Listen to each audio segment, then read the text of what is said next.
The Valkyrie Empire had ruled the stars for 12,000 years. Their ships could travel between galaxies in hours. Their cities floated above clouds made of pure energy. Their people lived for hundreds of years. They believed they were the greatest species in the universe. Then they found humanity. The humans were young. Their technology was simple. They had only just learned to travel between planets. The Valkyrie watched them with the same interest a person might watch ants building a hill. They were curious but not impressed. But humans grew fast. Too fast. In just 200 years, they built ships that could match Valkyrie speed. They formed alliances with other species. They created weapons that made even the ancient empire nervous. The Galactic Council demanded peace between the two species. The Valkyrie agreed, but only because war would be expensive. They did not respect humans. They simply did not want to waste resources fighting them. The council suggested a diplomatic marriage. One member of the Valkyrie royal family would marry a human. This would create a bond between the two species. It would show the galaxy that they could work together. High Emperor Zorith sat on his crystal throne and listened to this demand. His purple skin grew darker with anger. His 4 eyes narrowed. The idea of mixing royal blood with humans made him sick, but then a thought came to him. A cruel, perfect thought. He called for his advisors. They stood before him, heads bowed, waiting for his command. "They want a princess?" Zorith said, his voice cold. "Then we will give them one. Bring me Liara." The advisors looked at each other. They understood immediately. Some of them smiled. Princess Liara was the Emperor's 3rd daughter. She was 240 years old, still young by Valkyrie standards. She had lavender skin that glowed softly in darkness. Her silver eyes reflected light like mirrors. Her face was beautiful by any standard, human or alien. But Liara carried a secret shame. She was infertile. In Valkyrie culture, this was the worst thing a woman could be. Children were everything. Legacy was everything. A woman who could not produce heirs had no value. She was considered broken, defective, a mistake of nature. Liara had been tested hundreds of times since she became an adult. Every test gave the same result. Her body could not accept Valkyrie genetic material. She would never carry a child. The court had whispered about her for 2 centuries. When she walked through the palace halls, conversation stopped. People looked away. Suitors who showed interest disappeared once they learned the truth. Her own father rarely spoke to her. She had learned to hold her head high. She had learned to pretend the whispers did not hurt. But inside she felt hollow, empty, worthless. Just like they said, now she stood before the Emperor's throne, dressed in the silver robes of her station, waiting to hear why she had been summoned. "Daughter," Zorith said, the word carrying no warmth. "The humans have requested a bride of royal blood. You will go to them." Liara felt the ground shift beneath her feet. For a moment, she could not breathe. "Father," she said carefully, "I am honored by this duty, but surely one of my sisters would be more suitable. Verena is skilled in diplomacy. Thesis speaks several human languages. I have chosen you." The Emperor's voice left no room for argument. "You leave in 3 days." Liara saw the smirks on the advisors' faces. She understood then what this really was. They were not giving the humans a gift. They were throwing out garbage. She bowed her head. "As you command, father." 3 days later, she boarded a ship and flew toward Earth, toward an unknown future, toward a husband she had never met. On the other side of the galaxy, Commander Daniel Perry received very different news. He sat in Admiral Catherine Cole's office on the new Denver military base. Outside the window, the Rocky Mountains stretched toward a blue sky. Snow covered their peaks even in summer. "You have been selected for the diplomatic marriage program. the Admiral said. She was a tall woman with gray hair and sharp eyes. The Volcari are sending a princess. You will be her husband. Daniel did not react. He had spent 20 years in the military, first as a pilot, then as a ground commander. He had fought in the Proxima conflict. He had seen friends die. He had learned to keep his emotions hidden. May I ask why me? He said calmly. Your name was pulled from a lottery of eligible officers. You are unmarried, have no children, and have a clean record. The Volcari specifically requested someone with military honors. Daniel nodded slowly. He was 42 years old. He had never married because he had never found someone who could understand his life. Always moving, always fighting, always chasing the next mission.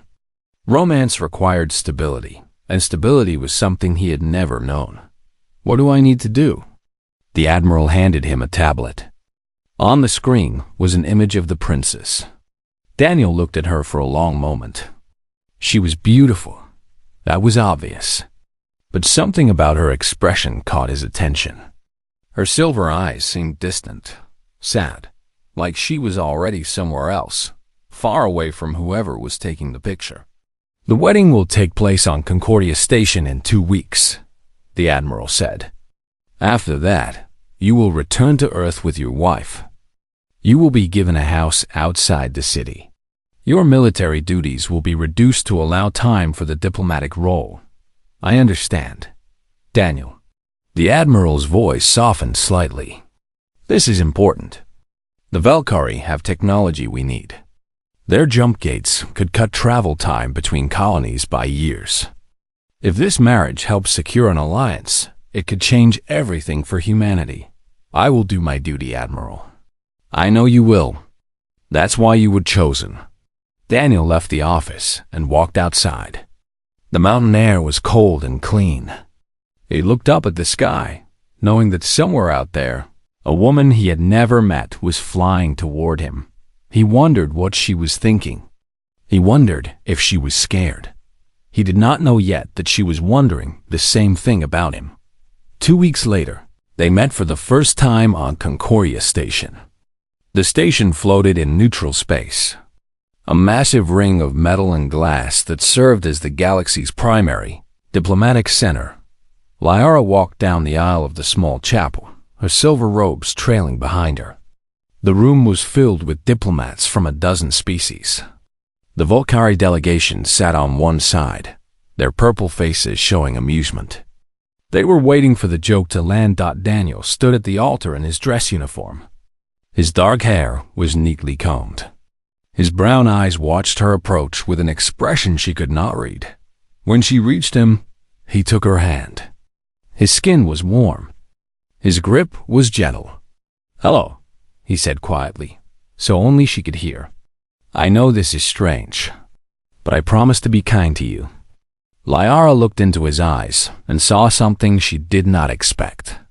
There was no disgust, no pity, no hidden cruelty. There was only a quiet sincerity that made her breath catch in her throat. Thank you, she whispered back. They spoke their vows. They exchanged rings. When the ceremony ended, they walked out of the chapel together, hand in hand. While the Valkyrie delegation waited for the moment when everything would fall apart, they did not know that they were watching the beginning of something they could never have predicted. 1 year passed. Then another. The marriage that was meant to be a political joke became something real. Slowly, carefully, Daniel and Liara built a life together. They cooked meals that mixed human and Volcari recipes. Some experiments were wonderful. Others were disasters that made them laugh until their stomachs hurt. They watched movies together, Daniel explaining human history and culture through the stories on screen. They walked through the mountains, discovering hidden lakes and ancient forests. Liara learned to garden. She planted flowers from Earth next to seeds she had brought from Velkar.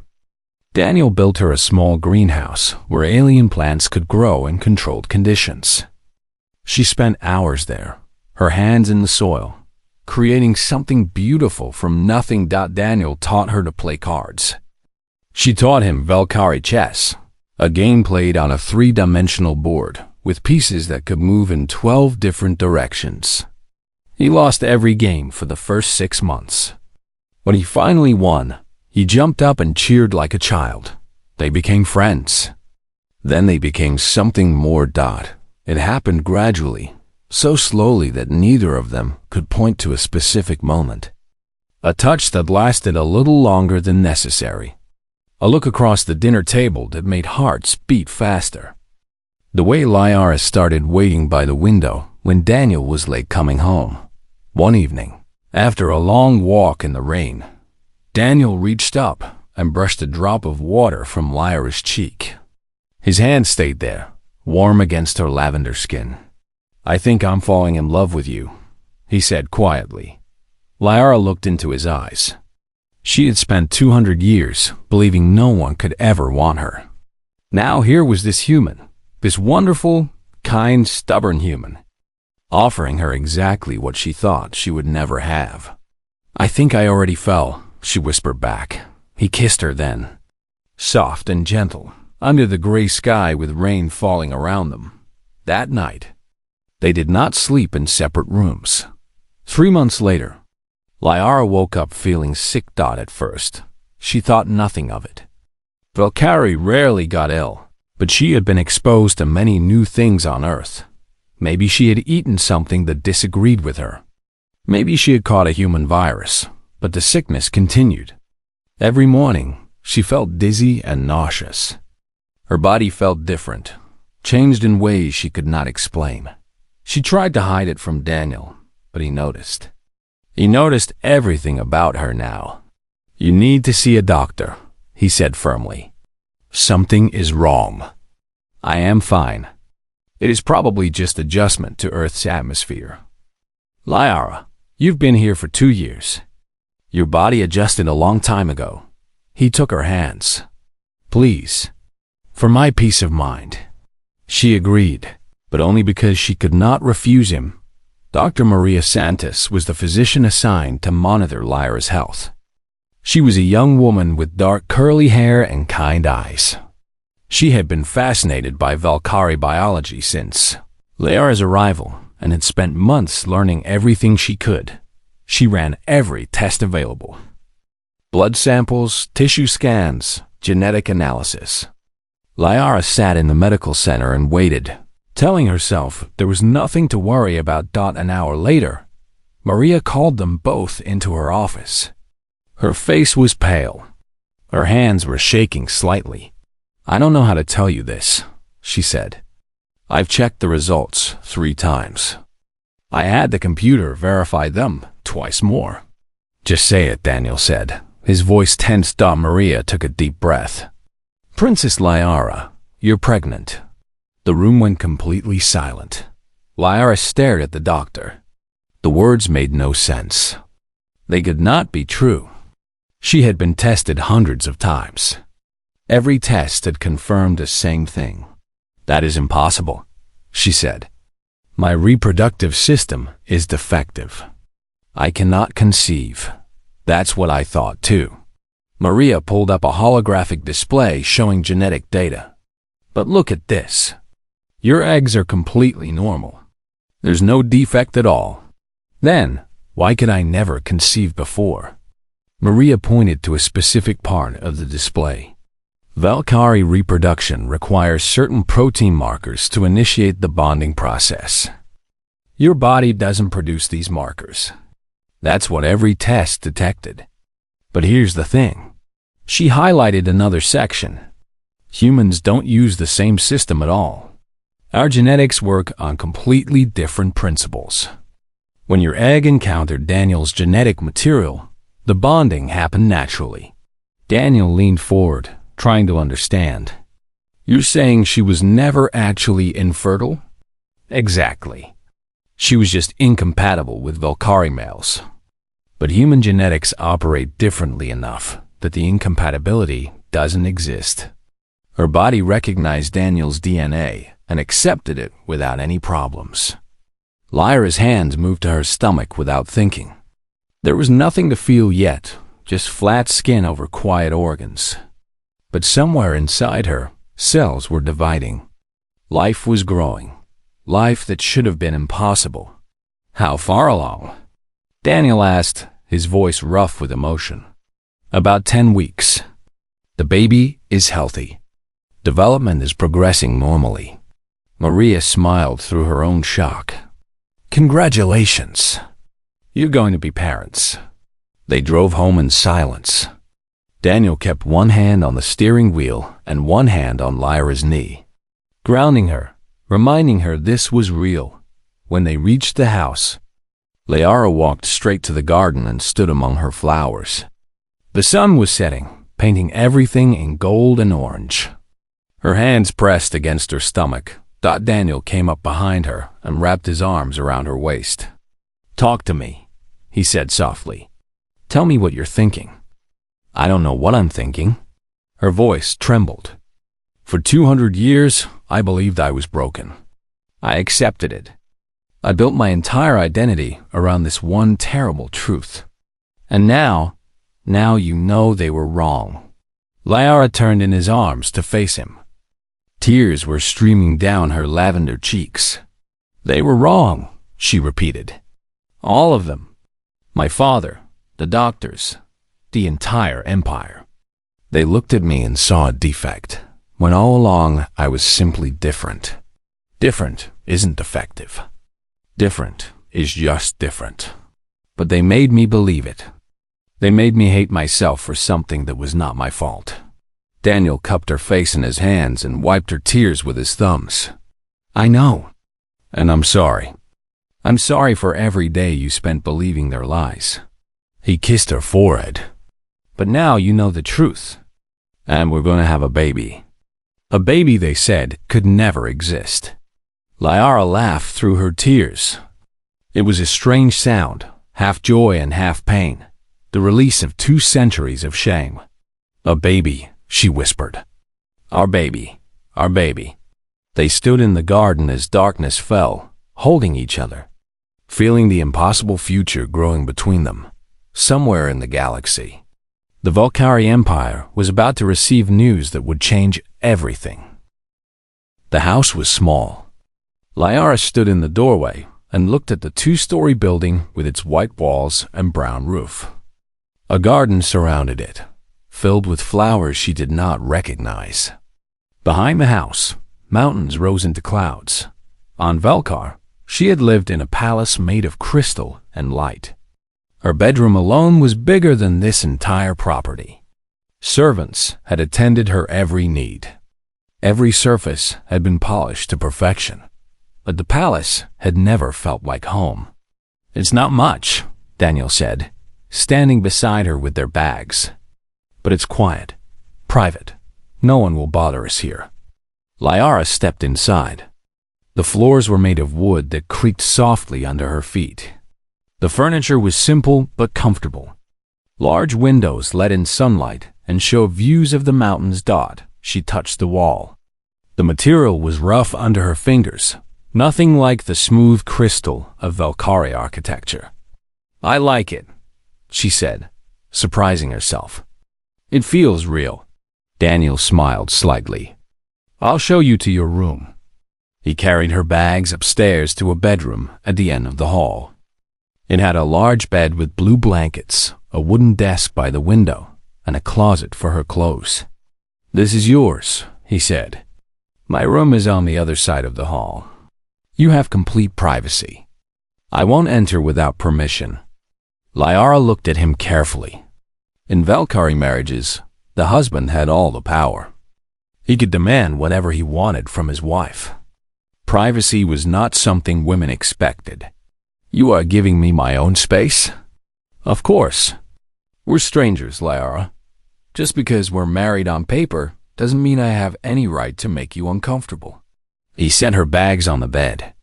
Take whatever time you need to adjust. There's no rush for anything. He left her alone, closing the door softly behind him. Lyra sat on the bed and tried to understand what was happening. She had prepared herself for many things. coldness, demands, maybe even cruelty. Once Daniel learned the truth about her condition, thought she had not prepared for kindness. The first weeks passed slowly. They learned to live around each other, like two strangers sharing a hotel. Daniel woke early and made coffee. Liara stayed up late and watched the stars through her window. They ate meals together, but conversation was careful and polite. Daniel asked her questions about Volcari culture. Not invasive questions, just curious ones. He wanted to know about their food, their music, their history. He listened when she spoke, really listened, with his full attention. No one had ever listened to her like that before. One evening, Daniel was cooking dinner when Liara entered the kitchen. The smell of something spicy filled the air. "What are you making?" she asked. "It's called curry, an old earth recipe from a region called India. Want to try?" She nodded and sat at the small table. He served her a bowl of rice covered with a thick orange sauce and pieces of meat. She tasted it carefully. The flavor exploded in her mouth. It was completely different from Volcari food, which was subtle and delicate. This was bold, warm, alive. "This is wonderful," she said. Daniel looked pleased. "I can teach you if you want. Cooking, I mean. It helps pass the time. I would like that." After dinner, they sat on the porch and watched the sunset paint the mountains golden red.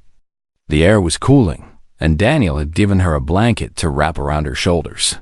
"Can I ask you something?" he said. Liara felt her body tense. Here it came. The question everyone always asked eventually. "Yes, do you miss home?" She blinked. That was not what she expected. "I miss the view from my window," she said slowly. "I could see 3 moons from there. And I miss the gardens, the ones my mother planted before she died." She paused. "But I do not miss the people." Daniel nodded like he understood. "I felt that way about the military sometimes. The missions, the ships, the feeling of flying through space. I loved all that. But some of the people," he shook his head, "they could be cruel, especially to anyone who was different. Cruelty seems to exist everywhere. It does. But so does kindness. You just have to know where to look." Liara turned to look at him. The sunset light made his brown eyes warm, almost golden. She noticed for the first time that he had small scars on his hands, marks from years of working with machines and weapons. "Why are you being so kind to me?" she asked. "You know nothing about me. You do not know why I was sent here." Daniel was quiet for a moment. "I know they sent you as some kind of insult. I could see it in their faces at the wedding. They were waiting for me to be disappointed." Liara felt her heart drop. "You knew?" "I knew something was going on. I just didn't care." He turned to face her fully. "Whatever reason they sent you, it doesn't matter to me. You're here now. We're married. I figure we can either make this miserable for both of us, or we can try to be friends." "Friends?" she repeated. The word felt strange in her mouth. "Yeah, friends first. Everything else can come later, if it comes at all." He smiled gently. "No pressure. No expectations. Just 2 people trying to figure things out together." Liara felt something crack inside her chest. A wall she had built over 200 years, a wall made of rejection and shame, began to show its first break. "I am infertile," she said. The words came out before she could stop them. She watched Daniel's face, waiting for the disgust, the disappointment, the pity she had seen so many times before. His expression did not change. "Okay," he said simply. "Okay? That is all you have to say? What do you want me to say?" He leaned back in his chair. "You can't have children. That's a medical fact, not a character flaw. Among my people, it is the greatest shame a woman can carry. I am considered worthless, broken. The Emperor sent me to you as a joke, a way to insult both of us." Daniel was quiet for a long moment. When he spoke, his voice was low and serious. "Lyara, I need you to hear something. Really hear it." He met her eyes directly. "You are not worthless. Whatever those people told you, whatever they made you believe about yourself, it was wrong. It was cruel. And it says everything about them and nothing about you." Lyara felt her eyes burn. She had trained herself not to cry long ago, but something about his words cut through all her defenses. "You do not understand. For 200 years, I have been treated as nothing. A mistake. A stain on my family's legacy. And for 200 years, they were wrong." Daniel reached out and took her hand. His grip was warm and steady. "I never wanted children. Never really thought about having a family. So that thing they think is a flaw? It doesn't matter to me. What matters is who you are as a person. And from what I've seen so far, you're smart and brave and a lot stronger than you probably realize." Lyara could not speak. No one had ever said such things to her. No one had ever looked at her and seen something worth keeping. "We don't have to be anything more than friends," Daniel continued. "But I want you to know that you're not alone anymore. Whatever happens next, we'll figure it out together." He squeezed her hand once, then let go. They sat in silence as the last light faded from the sky and stars began to appear. For the first time in 200 years, Lyara felt something she had almost forgotten existed: hope. News traveled fast in the galaxy. Within days of Dr. Santos confirming the pregnancy, diplomatic channels were buzzing with the information. A human Valkyrie hybrid, the first of its kind, the child of a princess and a commander. Scientists from 12 species requested permission to study the data. News networks broadcast the story across 100 worlds. Everyone wanted to know how this had happened, what it meant, what the child would be like. On Velkar, Emperor Zorith received the news in his throne room. He sat perfectly still as his advisors read the report. His purple skin grew darker with each word. His 4 eyes narrowed until they were almost closed. "She is pregnant," he said slowly. "The defective one. The worthless one. She is carrying a child." "Yes, Your Majesty," his chief advisor said carefully. "It appears that Valkyrie and human genetics are compatible in ways we did not anticipate. The princess's condition was not a defect after all, merely an incompatibility with our own species." Zorith slammed his fist on the arm of his throne. The crystal cracked under the impact. "This cannot stand. She was sent to the humans as an insult. A joke. Now she produces an heir while carrying my bloodline." He stood abruptly. "Contact the human government. The princess must return to Velkar immediately. The child belongs to the Empire." The Valkyrie ambassador delivered this demand to Earth 3 days later. Admiral Catherine Cole listened to the message with a neutral expression. When it ended, she turned to Daniel and Lyara, who sat together in her office, their hands intertwined. "They're claiming the child as Imperial property," the Admiral said. "They want Lyara to return to Velkar within 30 days. Lyara felt her blood turn cold. She had known this might happen. The Empire could not allow its greatest embarrassment to become its greatest surprise. They would want to control the situation, control the child, control her. But Daniel's hand tightened around hers, warm and steady. "What does Earth's government say?" he asked. "That's why you're here. Officially, this is a diplomatic matter. Lyara is a Valkyrie citizen through birth. But she's also your wife, and she accepted Earth citizenship 6 months ago. Which means it's complicated." The Admiral leaned back in her chair. "The Valkyrie have technology we need. The jump gates could revolutionize space travel for humanity. Going against them on this could damage the Alliance significantly." Lyara felt her heart sink. Of course, politics always came first. She had been traded once for diplomatic convenience. Why should this time be any different? But Daniel stood up, pulling her gently with him. "With all respect, Admiral, this isn't a negotiation. Liara is my wife. The baby is our child.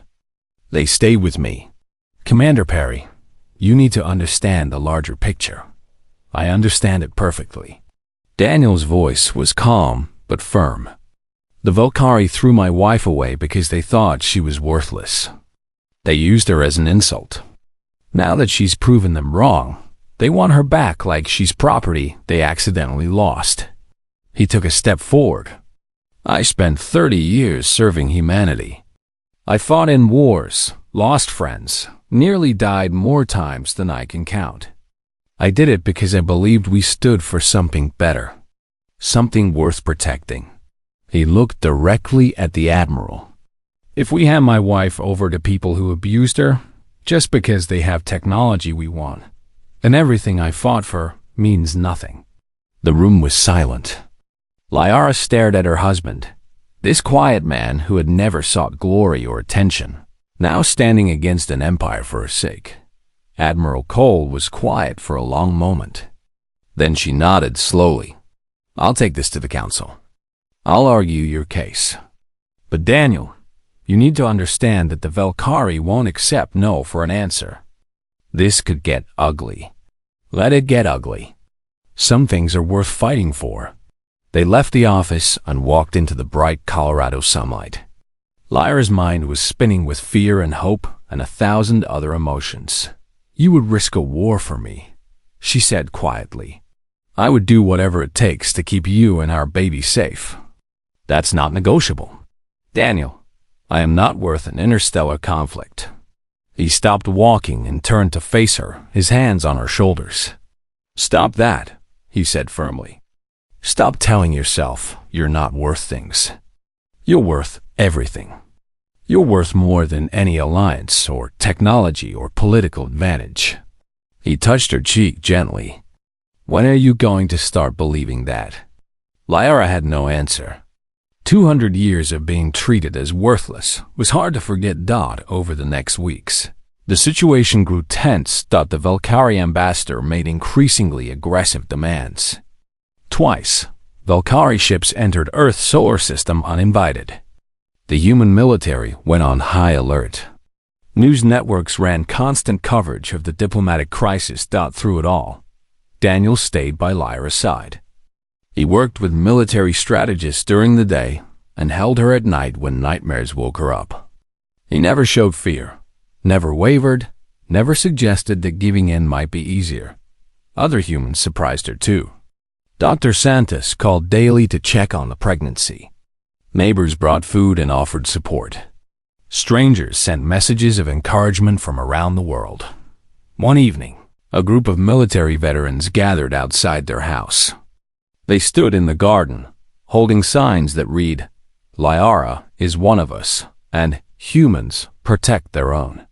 Lyra watched them from the window, tears running down her face. "I don't understand," she said to Daniel. "These people don't know me. Why would they care?" Daniel put his arm around her. "Because that's what humans do. When someone becomes one of us, we fight for them. We don't throw people away just because someone powerful tells us to. The Volcari would never do this. If the Emperor demanded my return, no one would question it. They would hand me over without a second thought. Then the Volcari are missing something important." Daniel kissed her temple. "Community isn't about obedience. It's about choosing each other, even when it's hard. Especially when it's hard." A week later, the Earth Council made its official decision. Admiral Cole delivered the news herself, standing in their living room with a formal document in her hands. "The Council has voted unanimously to deny the Volcari demand. Princess Lyra is a citizen of Earth, protected by all our laws and treaties. Any attempt to remove her by force will be considered an act of war." Lyra read the document, her hands trembling. It was official. Earth had chosen her over an alliance with the galaxy's oldest empire. Why? She whispered. Why would they risk so much for one person? The Admiral smiled slightly. Because one of our own is worth more than any technology. Because the kind of society that trades people for convenience isn't one worth living in. She paused. And because your husband gave a very compelling speech to the council. Liara looked at Daniel, who shrugged modestly. I just told them the truth. That you're the bravest, strongest person I've ever met. That what the Valkyrie did to you was wrong. That humanity is better than that. After the Admiral left, Liara stood on the porch and looked up at the stars. Somewhere out there, her father was probably furious. The Empire was probably planning its next move. But here, on this small blue planet, she was wanted. She was protected. She was loved. For the first time in her life, she was home. 9 months passed faster than Liara expected. Her body changed in ways that amazed and frightened her. Her belly grew round. She felt the baby move for the first time on a quiet evening while Daniel was reading beside her. She grabbed his hand and pressed it to her stomach, and they both felt the tiny kick together. That's our daughter, Dr. Santos confirmed at the next appointment. She's developing perfectly. Better than perfectly, actually. What do you mean? Daniel asked. Her cellular structure is remarkable. She's taking the best genetic traits from both species and combining them in ways we've never seen. Her immune system is incredibly strong. Her neural development is advanced for her age. Liara touched her belly. She is healthy? She's more than healthy. She's extraordinary. The birth happened on a spring morning. Liara had been in labor for 12 hours when their daughter finally arrived. She had lavender skin like her mother and dark hair like her father. When she opened her eyes, they were silver, just like Lyra's. They named her Hope. Daniel held her first, this tiny bundle of warmth wrapped in a soft blanket. Tears ran down his face as he looked at her. Hello, little one, he whispered. We've been waiting for you. He placed Hope in Lyra's arms, and she felt something she had never felt before. A love so deep and fierce that it changed everything she thought she knew about herself. She's real, Liara said, touching her daughter's tiny fingers. She's actually real. She's real. And she's ours. In the weeks that followed, the scientific community went into a frenzy over Hope. Dr. Santos led the research team studying the baby's genetics. What they found was astonishing. Her DNA contains sequences that we've never seen in either species, Maria explained during one briefing. The combination of human and Valkyrie genetics has activated dormant genes that have been silent in the Valkyrie population for thousands of years. What kind of genes? Liara asked. Traits your ancestors had but lost through selective breeding. Enhanced empathy, intuitive understanding of others, biological adaptation to new environments. Maria pulled up more data. The Valkyrie spent 12,000 years breeding for specific genetic ideals. In doing so, they eliminated diversity. They removed anything that didn't fit their narrow definition of perfection. They thought they were making themselves stronger, Daniel said. Instead, they made themselves weaker, less adaptable, less connected to each other. Maria looked at Hope, who was sleeping peacefully in her mother's arms. This child carries the genetic heritage that your empire threw away. She represents what the Valkyrie could have been if they hadn't been so obsessed with purity. The news reached Velkar within days. Emperor Zoreth demanded a full genetic analysis. When he received it, he called an emergency meeting of his advisors. The child carries royal bloodlines mixed with human genetics, one scientist reported. The combination has activated dormant sequences that we removed from our population generations ago. Why would we remove them? They were considered impurities. Emotions were seen as weakness. Empathy was viewed as a flaw that prevented clear judgment. Our ancestors bred these traits out deliberately. Zoreth stared at the genetic data, his face unreadable. And now they have returned. In my granddaughter. Yes, Your Majesty. The princess's supposed defect was actually an evolutionary divergence. She was not broken. She was simply waiting for the right genetic match to express her full potential. The Emperor was silent for a long time. He had sent Liara away as garbage.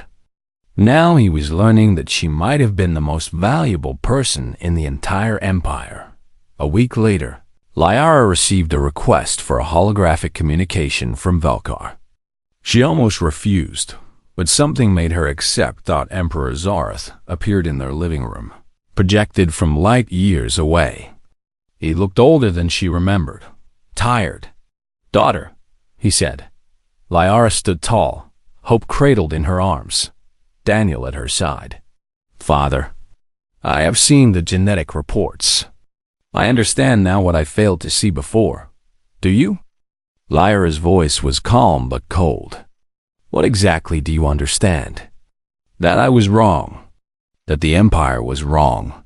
That we threw away something precious because it did not fit our expectations. You did more than throw me away. You humiliated me. You sent me to the humans as a joke, hoping to embarrass both them and me. You made me believe for 200 years that I was worthless." Zorath lowered his head. "I cannot undo what I did. I can only acknowledge the truth. The truth." Liara stepped forward. "Here is the truth. You spent 12,000 years breeding out everything that made your species adaptable.